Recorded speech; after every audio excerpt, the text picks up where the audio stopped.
3C273. Que distância tá daqui? Agora não lembro a distância. Não lembro, não. Ele é um quasar, ou seja, é um buraco negro muito ativo, e ele está se alimentando muito.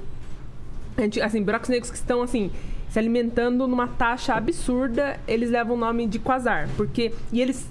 Então, assim, quando eles estão se alimentando, o disco ao redor deles brilha tanto, mas tanto, que às vezes esse brilho é maior do que da Via Láctea, ou da Via Láctea da galáxia inteira.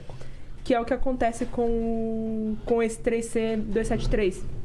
Que ele está se alimentando tanto, e aquilo está brilhando tanto, que assim, a galáxia é ofuscada por ele. Isso mesmo. E o nome quasar é muito legal, o pessoal não sabia, né?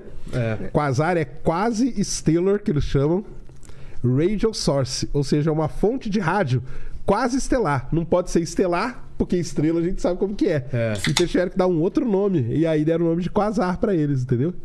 Então é muito interessante isso aí, graças à radioastronomia. Mas esse primeiro não tinha foto, não tinha nada, era só pelo rádio, pelas...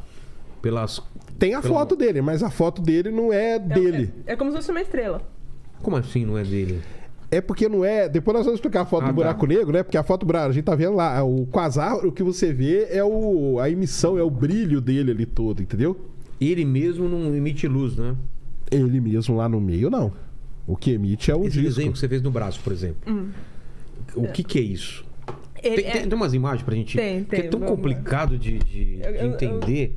Como que... essa aqui também é interessante. Essa aqui, ó. Essa aqui? Vamos lá. Dá pra... Cadê? Esse aqui. Bom. Aí aqui no centro a gente tem... É lindo isso, né, cara? É lindo. Nossa, é muito bonito. É lindo. Eu acho que talvez seja um dos objetos mais bonitos. Né? Bom, aí a gente tem o buraco negro, né, no centro, que não emite luz nenhuma, porque toda luz que entra não consegue sair, não reflete nada. Ele absorve? Isso é bom explicar pra galera que ele não é um ralo. Não é um ralo, não é um ralo, não é um ralo. As pessoas tendem a achar que, assim, que ele sai por aí sugando tudo. Porque você não escoa, tinha que escoar pra algum lugar. Não é? Existe uma teoria pra isso. Tá. Mas a luz que entra não sai, porque não tem velocidade de escape suficiente, né? Como o Sérgio explicou.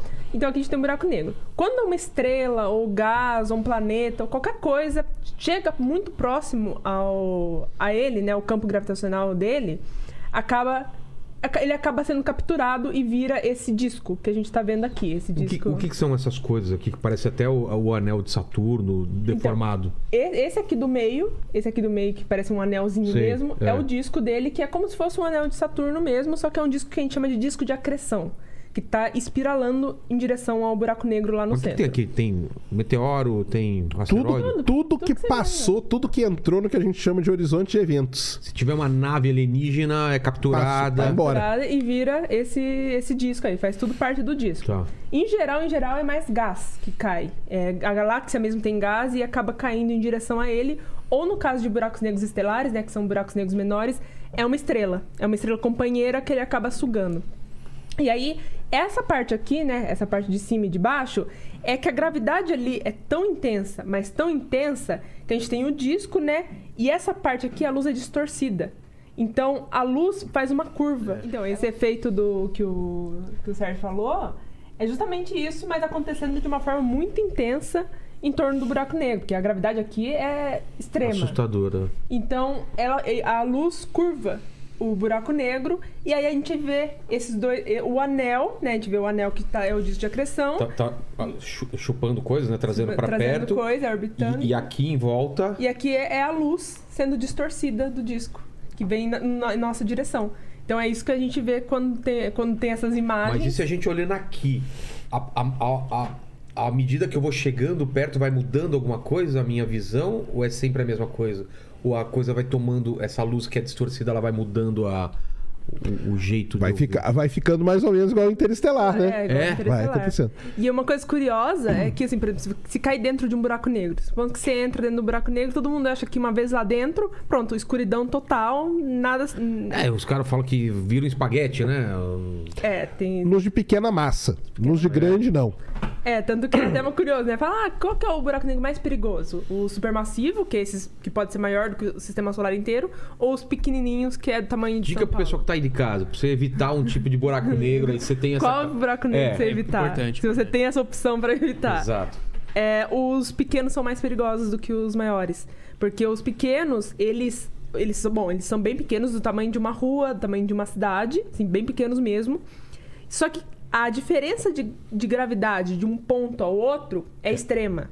É muito intensa. Por exemplo, a gravidade no seu pé é muito maior do que na sua cabeça. Nossa. E isso faz o efeito espaguete, que Sim. você é detonado em átomos, praticamente, e vai virar um disco de acreção em torno dele antes de chegar nele. Já os maiores, eles têm sim um campo gravitacional intenso, mas entre um ponto e outro, não muda muito. Ou seja, a diferença de potencial de um ponto a outro não é muito grande. Entendi. Então você conseguiria entrar nele, supondo que seja um supermassivo que não está se alimentando, que está ali sozinho. Né? Porque esse disco... Nem todo tá se alimentando? Nem todo todos buraco estão negro? se alimentando. Nem todos. O da Via Láctea, inclusive, ele é quase um buraco negro inativo. Chega um ponto que ele para, por quê? Porque não cai comida ao redor dele. Que não cai comida. Não tem nada... Igual a gente então- falou, ele não é um ralo. Tá. Ele tá ali, na dele. Se vamos supor, alguma estrela sofre alguma perturbação e passa pra dentro do horizonte de eventos, aí ela vai. Só que às vezes tem um buraco negro que tá num lugar, cara, e não passa nada perto dele e tal. Então ele fica ali. O da Via Láctea, O da né? Via Láctea é um deles, que ali, o que ele se alimenta hoje é de ventos estelares. Então, assim, porque o Sol mesmo, ele emite vento, né? E ele tem umas estrelinhas que orbitam ele normalmente, assim como a Terra tá orbitando o Sol. E ali elas também escapa vento, que é normal para qualquer estrela. E esses ventos, às vezes, caem em direção a ele e ele acaba se alimentando. Então, a gente fala que a dieta do Sagitários da Estrela, que é o nome desse buraco negro, é ventos estelares, que não é muita coisa, é bem pouco. E, assim, e existe um debate dentro da astrofísica se a gente considera ele como o que a gente chama de LLAGN, que são Low Luminosity GN, que são justamente buracos negros que se alimentam muito pouco,